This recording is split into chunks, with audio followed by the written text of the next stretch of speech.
നമസ്കാരം. ഏവർക്കും post market റിപ്പോർട്ട്സുകളിലേക്ക് സ്വാഗതം. ഇന്ന് ഡിസംബർ 10, 2025 ബുധൻ.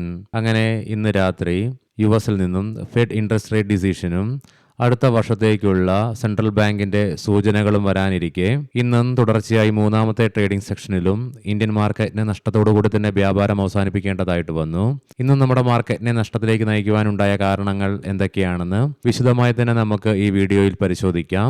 ലീഡിംഗ് ആയ ഇൻഡസീസിൽ ഇന്ന് സെൻസെക്സിൽ സ്ലൈറ്റ്ലി ഗ്യാപ് ഡൗണോട് കൂടിയിട്ടുള്ള ഓപ്പണിംഗ് ലഭ്യമായപ്പോൾ നിഫ്റ്റിയിലും ബാങ്ക് നിഫ്റ്റിയിലും സ്ലൈറ്റ്ലി പോസിറ്റീവായിട്ടുള്ള ഓപ്പണിംഗ് ആയിരുന്നു ലഭ്യമായിരുന്നതും. തുടർന്ന് മാർക്കറ്റ് ഓപ്പണായി ഉടനടി ഫോൾ ഉണ്ടായെങ്കിലും പെട്ടെന്ന് തന്നെ മാർക്കറ്റിന് റിക്കവർ ചെയ്യുവാൻ സാധിക്കുകയും ഉണ്ടായി. തൽഫലമായി ഇന്ന് രാവിലെ 10:20 25,947 എന്ന ലെവലിൽ നിഫ്റ്റിക്ക് ഇന്ന് റെസിസ്റ്റൻസും നേരിടേണ്ടതായിട്ട് വരികയുണ്ടായി. തുടർന്ന് 10:30 ഇന്ന് മാർക്കറ്റ് വീണ്ടും ദുർബലമാകുന്നതാണ് കാണുവാനായിട്ട് സാധിച്ചിരുന്നത്. ഇന്ന് ഉച്ചയ്ക്ക് ശേഷം 2:20 25,734.55 എന്ന ലെവലിൽ നിഫ്റ്റിക്ക് ഇന്ന് സപ്പോർട്ടും എടുക്കുവാൻ സാധിച്ചതിനെ തുടർന്ന് 81 പോയിന്റുകളുടെ നഷ്ടത്തോടുകൂടി 25,758 എന്ന ലെവലിൽ വ്യാപാരവും അവസാനിപ്പിക്കേണ്ടതായിട്ട് വരികയുണ്ടായി. ഇന്ന് നിഫ്റ്റിയെ സംബന്ധിച്ചിടത്തോളം ഇന്നലത്തെ ലോ ടച്ച് ചെയ്യുകയും ഉണ്ടായില്ല. നിഫ്റ്റിക്ക് ഇന്ന് അതിന്റെ മിഡ് ഡേ മൂവിംഗ് ആവറേജ് ആയ 25,700 എന്ന ലെവൽ ഡിഫെൻഡ് ചെയ്തുകൊണ്ട് ഈ ലെവലിന് മുകളിലായിട്ടും വ്യാപാരം അവസാനിപ്പിച്ച് നിലകൊള്ളുവാനുമായി. അതേസമയം ഇന്ന് സെൻസെക്സിൽ 275 പോയിന്റുകളുടെ നഷ്ടം നേരിടേണ്ടി വന്നപ്പോൾ ബാങ്ക് നിഫ്റ്റിക്ക് 59,000 എന്ന സൈക്കോളജിക്കൽ ഗ്രിപ്പ് ഇന്ന് നഷ്ടപ്പെട്ടുകൊണ്ട് 261 പോയിന്റുകളുടെ നഷ്ടത്തോടു കൂടിയും വ്യാപാരം അവസാനിപ്പിക്കേണ്ടതായിട്ട് വന്നു. NSEയുടെ അഡ്വാൻസ് ഡിക്ലൈൻ റേഷ്യോയിൽ ഇന്ന് 1,278 സ്റ്റോക്കുകൾക്ക് നേട്ടത്തോടുകൂടി വ്യാപാരം അവസാനിപ്പിക്കുവാൻ സാധിച്ചപ്പോൾ 1,539 സ്റ്റോക്കുകൾക്ക് നഷ്ടത്തോടുകൂടിയും വ്യാപാരം അവസാനിപ്പിക്കേണ്ടതായിട്ട് വന്നു. ഇന്നലെ നേട്ടത്തോടുകൂടി വ്യാപാരം അവസാനിപ്പിക്കുവാൻ സാധിച്ച ബോർഡർ മാർക്കറ്റ്സിലും ഇന്ന് വീക്ക്നെസ് അനുഭവപ്പെട്ടതിനെ തുടർന്ന് BSE മിഡ് ക്യാപ്പിന് 1%, സ്മോൾ ക്യാപ്പിന് 0.5% നഷ്ടത്തോടുകൂടി ഇന്ന് വ്യാപാരം അവസാനിപ്പിക്കേണ്ടതായിട്ടും വരികയുണ്ടായി. Eicher motors, Hindalco, HDFC life, Tata steel, M&M തുടങ്ങിയ സ്റ്റോക്കുകൾ ഇന്ന് നിഫ്റ്റിയിൽ നേട്ടം കൈവരിച്ചപ്പോൾ InterGlobe aviation, Eternal, Trent, Jio financial, Apollo hospitals തുടങ്ങിയ സ്റ്റോക്കുകൾക്ക് ഇന്ന് നിഫ്റ്റിയിൽ നഷ്ടവും നേരിടേണ്ടതായിട്ട് വരികയുണ്ടായി. സെക്ടർ വൈസ് നോക്കുമ്പോൾ ഫെഡ് ഇൻട്രസ്റ്റ് റേറ്റ് ഡിസിഷൻ ഇന്ന് വരാനിരിക്കെ ഇൻട്രസ്റ്റ് റേറ്റ് കട്ടിനുള്ള സാധ്യതകൾക്ക് മുൻതൂക്കം ഉള്ളതുകൊണ്ട് തന്നെ ഇന്ന് മെറ്റൽ സെക്ടറിന് 0.5% നേട്ടത്തോടുകൂടി വ്യാപാരം അവസാനിപ്പിക്കുവാൻ സാധിച്ചപ്പോൾ IT, capital goods, consumer durables, private bank തുടങ്ങിയ മേഖലകൾക്ക് 0.5% മുതൽ 1% ഇടിവും നേരിടേണ്ടതായിട്ട് വന്നു. ഇന്ത്യൻ രൂപ ഇന്നലെ നേട്ടത്തോടുകൂടി വ്യാപാരം അവസാനിപ്പിക്കുവാൻ സാധിച്ചപ്പോൾ ഇന്നലത്തെ ക്ലോസിംഗ് റേഞ്ചിൽ നിന്നും അമേരിക്കൻ ഡോളറിനെതിരെ 9 പൈസയുടെ നഷ്ടം നേരിട്ടുകൊണ്ട് 89.97 എന്ന ലെവലിൽ നഷ്ടത്തോടുകൂടിയിട്ടാണ് ഇന്ന് വ്യാപാരവും അവസാനിപ്പിക്കേണ്ടതായിട്ട് വരികയുണ്ടായത്. ഇനി നമുക്ക് ഇന്നും തുടർച്ചയായി മൂന്നാമത്തെ ട്രേഡിംഗ് സെഷനിലും നമ്മുടെ മാർക്കറ്റിനെ നഷ്ടത്തിലേക്ക് നയിക്കുവാൻ കാരണമായ ഘടകങ്ങൾ എന്തൊക്കെയാണെന്ന് വിശദമായി തന്നെ പരിശോധിക്കാം. ഇന്നലെ നമ്മൾ കണ്ടിരുന്നു 85 മുതൽ 87% വരെയാണ് ഫെഡ് ഇൻട്രസ്റ്റ് റേറ്റ് കട്ടിനുള്ള സാധ്യതകൾ നിലനിൽക്കുന്നത്.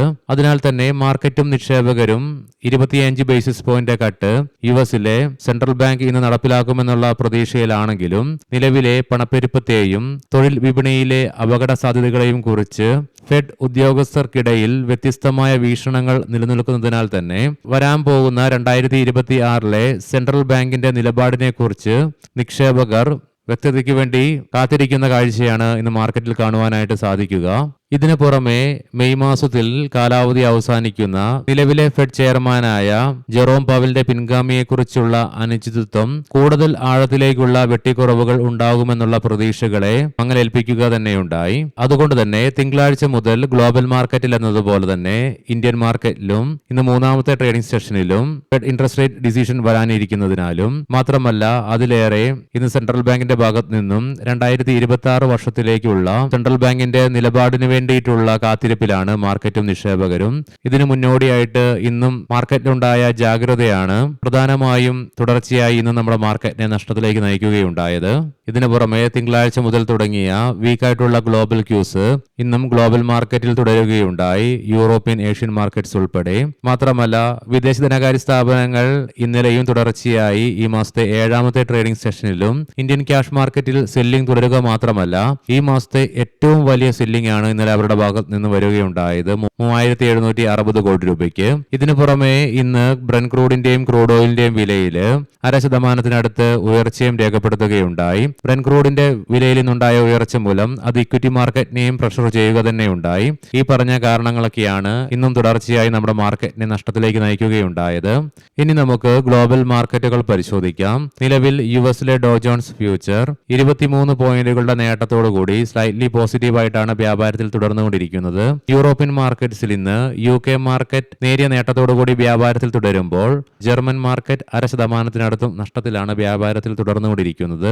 ഇന്ന് ഏഷ്യൻ മാർക്കറ്റ്സിൽ ഹോങ്കോങ്, തായ്വാൻ, തായ്ലാന്റ് മാർക്കറ്റുകൾ ഒഴികെ ബാക്കി എല്ലാ മാർക്കറ്റുകൾക്കും നഷ്ടത്തോടുകൂടിയും വ്യാപാരം അവസാനിപ്പിക്കേണ്ടതായിട്ട് വന്നു. ബ്രന്റ് ക്രൂഡിന്റെ വില $62.12 പെർ ബാരൽ എന്ന നിലയിലും ക്രൂഡ് ഓയിലിന്റെ വില $58.40 പെർ ബാരൽ എന്ന നിലയിലുമായിട്ട് വ്യാപാരത്തിൽ തുടരുന്നു. ഗോൾഡിൽ നിലവിൽ നേരിയ ഇടിവ് അനുഭവപ്പെടുന്നുണ്ട്, ഏകദേശം $12.73. തൽഫലമായി $4194.16 പെർ ഔൺസ് എന്ന നിലയിലായിട്ടാണ് ഗോൾഡിൽ വ്യാപാരം നിലവിൽ തുടർന്നുകൊണ്ടിരിക്കുന്നതും. ഇന്നത്തെ പ്രധാനപ്പെട്ട സ്റ്റോക്കിംഗ് ന്യൂസുകൾ പരിശോധിക്കാം. മുൻകൂട്ടി ഓർമ്മിപ്പിച്ചുകൊള്ളട്ടെ, ഇത് ഒരു ബൈ ഓർ സെൽ റെക്കമെൻഡേഷൻ അല്ല. ഐക്യൂസ് ഇന്ന് സ്റ്റോക്ക് IPO പ്രൈസിൽ നിന്നും 13% പ്രീമിയത്തിന്റെ നേട്ടത്തോടുകൂടി ലിസ്റ്റ് ചെയ്യപ്പെടുകയുണ്ടായി.